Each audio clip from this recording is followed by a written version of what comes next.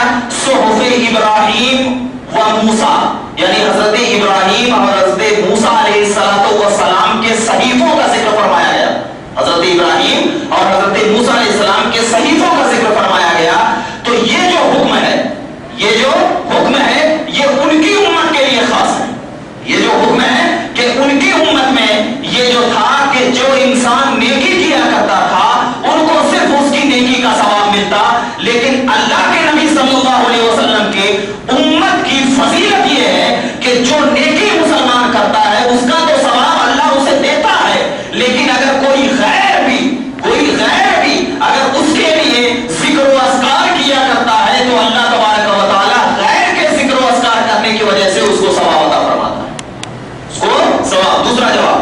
اب آئیے تیسرا جواب یہ ہے کہ علامہ ربیع ابن انس جو تابعین میں سے ہیں، ربیع ابن انس اور علامہ ثعلبی رحمت اللہ تعالی علیہ نے فرمایا کہ اس آیت میں انسان سے مراد، یعنی ان لیس للانسان الا ما سعی میں جو لفظ انسان ہے اس آیت میں انسان سے مراد کافر لوگ ہیں.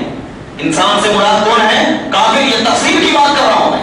انسان سے مراد کافر ہے اور کافروں کو صرف ان کا اجر ملتا ہے، دوسروں کے پہنچانے سے اس کا اجر نہیں ملتا. اور ذرا دیکھیے چوتھا جواب یہ ہے کہ جب اجر انسان کرتا ہے تو اس آیت میں جو ان لیس للانسان، یہ جو لفظ لام ہے، لفظ لام للانسان میں جو لفظ لام ہے یہ کس کے معنی میں ہے؟ الا کے معنی میں. لام کا معنی ہوتا ہے کے لیے اور الا کا معنی ہوتا ہے پر. تو یہاں پر لفظ لام الا کے معنی میں، الا کا معنی میں اب کریں گے تو علی الانسان یعنی انسان پر، یہی معنی ہوگا. الا کے معنی میں ہے اور جب الا کے معنی میں انسان مراد لیا جاتا ہے تو انسان کا یہاں پر معنی بدل جاتا ہے، یعنی انسان جو گناہ کرتا ہے. یا معنی یہ ہوگا کہ ان لیس للانسان یعنی انسان کے اوپر اس کے کمانے کا اجر ہے. مطلب کیا ہے کہ انسان جو گناہ کرتا ہے تو اللہ تبارک و تعالی اس گناہ کا جو اس کو عذاب دیتا ہے اللہ تو صرف اس انسان کے کرنے کی وجہ سے دیتا ہے. دوسرا انسان اگر گناہ کر لے اور اس کو اس کا اجر پہنچائے تو اس کا اجر اس کو نہیں ملتا. یہ تو بات ہو گئی. اور بہت سارے علماء کرام ہیں اس بارے میں، لیکن دیکھو اس کو مشہور غیر مقلد جس کو آج ہم اہل حدیث کہتے ہیں ان کے بھی بڑے عالم کون؟ صدیق نواب حسن بھوپالی جو غیر مقلد کے بہت بڑے عالم ہیں اور ان کو غیر مقلد اپنا مجدد مانتے ہیں اور ان کے شیخ الاسلام غیر مقلد کے شیخ الاسلام ابن تیمیہ انہوں نے بھی اپنی کتاب میں کیا ذکر فرمایا ہے کہ اگر انسان کا یہ نظریہ ہو جائے کہ صرف اس کی وجہ سے ثواب، صرف اس کے کمانے سے ثواب ملتا ہے دوسرے کو ثواب نہیں ملتا، تو اس عقیدہ رکھنے والوں کے اوپر بہت ساری احادیث کرام کا انکار لازم آئے گا. بہت سارے حدیث کرام کا کیا ہو جائے گا؟ انکار لازم آئے گا. اور اس کے بعد یہ فرماتے ہیں کہ دیکھیے کہ اگر کوئی انسان انہوں نے دلیل دیا ہے کہ دیکھیے سورہ مریم کی آیت کریمہ ہے کہ کانا ابوہما صالحا کہ جب حضرت خضر علیہ السلام اور حضرت موسیٰ علیہ السلام جب نکلے تھے تو ایک دیوار جو کیا ہے یتیم بچوں کی تھی اور اس دیوار کے نیچے خزانہ رکھا ہوا تھا تو وہ گر رہی تھی تو حضرت خضر علیہ السلام نے اس کو کیا کر دیا؟ ٹکا دیا. اور اس کے بعد اللہ کے رسول حضرت خضر علیہ السلام نے فرمایا تھا کہ کانا ابوہما صالحا کہ ان دونوں یتیم بچے کے باپ کیا تھے؟ نیک تھے. تو ان کی وجہ سے اللہ تعالیٰ نے ان کے خزانے کو کیا کر دیا؟ محفوظ فرما دیا. تو اب ذرا دیکھنا غیر مقلد کے عالم نے بھی یہ بیان کر دیا ہے کہ کسی کے نیکی کی وجہ سے کیا ہوتا ہے؟ دوسروں کو ثواب ملا کرتا ہے. اور ایک چیز دیکھیے اللہ کے نبی صلی اللہ علیہ وسلم کے بارے میں جب اللہ تبارک و تعالیٰ نے ارشاد فرمایا کہ وما کان اللہ لیعذبهم وانت فیہم کہ اللہ تبارک و تعالیٰ کی یہ شان نہیں ہے کہ ایک مومنوں عام لوگوں کے تم پر عذاب کرے اس وجہ سے کہ اے رسول آپ اس کے درمیان موجود ہیں. آپ اس کے درمیان کیا ہیں؟ موجود ہیں، یہ آیت کریمہ ہے۔ اب ذرا دیکھنا کہ عذاب تو کر سکتا تھا اللہ، لیکن یہاں پر کس کی وجہ سے عذاب کو ٹال دیا؟ نبی کی وجہ سے۔ تو کسی دوسرے کی وجہ سے اللہ تبارک و تعالیٰ نے ان کو نیکی دیا نہیں دیا؟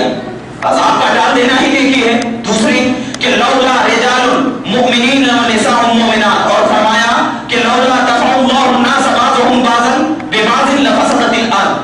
کیا ہے اس کا معنی؟ کہ اگر بعض لوگوں کی نیکیوں کے سبب اللہ تعالیٰ بعض بروں سے عذاب کو ہٹا دیتا ہے، بعض بروں سے عذاب کو ہٹا دیتا ہے، اور اگر یہ نفع غیر سے فائدہ نہیں ہے تو بعض کی نیکی کی وجہ سے بعض کے عذاب کو اللہ نے کیوں ہٹایا؟ کیوں ہٹایا؟ تو مطلب یہ ہے کہ ان تمام چیزوں سے یہ بات ثابت ہو گئی کہ کسی غیر کی وجہ سے، یعنی غیر کے نیکی کی وجہ سے دوسروں کو ثواب پہنچایا جاتا ہے۔ اور جو لوگ یہ آیت کریمہ پیش کرتے ہیں کہ ان لیس للانسان الا ما سعى، تو دراصل یہ آیت تو منسوخ ہے، اس کا حکم کسی غیر پر چلانا یہ درست نہیں۔ اور ابن تیمیہ کی بات لیجئے، علامہ عبدالحق محدث دہلوی علیہ رحمۃ و رضوان فرماتے ہیں بخاری شریف کی حدیث پاک میں، کیا آپ کو یہ حدیث بالکل مشہور معلوم ہوگی کہ حضرت عباس رضی اللہ تعالیٰ عنہ فرماتے ہیں کہ میں اور نبی کریم صلی اللہ علیہ وسلم دو قبروں کے پاس سے گزر رہے تھے۔ یہ حدیث موجود ہے، دو قبروں کے پاس سے گزرے تو اچانک اللہ کے نبی ایک قبر کے پاس ٹھہر گئے اور کہا کہ ان دو قبروں کے پاس اللہ عذاب عطا فرما رہا ہے، ان دونوں قبروں کے اندر اللہ کیا دے رہا ہے؟ عذاب عطا فرما رہا ہے۔ تو حضرت عباس فرماتے ہیں یا رسول اللہ اب کیا کریں؟ کہا کہ وہ فلاں درخت ہے، اس درخت کی ٹہنی توڑ کر لاؤ، ہری ٹہنی، جو ٹہنی ہوتی ہے ہری ٹہنی توڑ کر لاؤ۔ تو اللہ کے نبی صلی اللہ علیہ وسلم کی بارگاہ میں حضرت عباس وہ ہری ٹہنی لے کر آئے اور اس دو ہری ٹہنی کو توڑ کر کے اللہ کے نبی نے ایک ٹہنی ایک قبر کے اوپر ڈال دیا اور دوسری ٹہنی دوسرے قبر کے اوپر ڈال دیا۔ یہ بخاری اور مسلم دونوں میں یہ حدیث موجود ہے۔ اس کے بعد اللہ کے نبی صلی اللہ علیہ وسلم نے فرمایا کہ یہ جب تک ہری رہے گی، یہ جب تک ہری رہے گی اللہ کا ذکر کرتی رہے گی، اور اس کے ذکر کرنے کی وجہ سے اللہ تبارک و تعالیٰ ان دونوں کے قبروں سے عذاب کو دور فرماتا جائے گا، دور فرماتا جائے گا۔ اب ذرا دیکھیے کہ جب ایک ٹہنی ذکر کر رہی ہو تو اللہ ان کی وجہ سے ان قبر والوں کو عذاب دور کر رہا ہے، تو کوئی اگر قرآن پڑھ رہا ہو، کوئی اگر حدیث پڑھ رہا ہو، کوئی اگر ذکر و اذکار کر رہا ہو، تصویر بیان کر رہا ہو، تو کیا اس کی وجہ سے اللہ اس کو عذاب سے دور نہیں فرما سکتا؟ تو اس سے تو یہ بات ثابت ہو گئی کہ کسی کی وجہ سے کسی کے عذاب میں دوری ہو سکتی ہے۔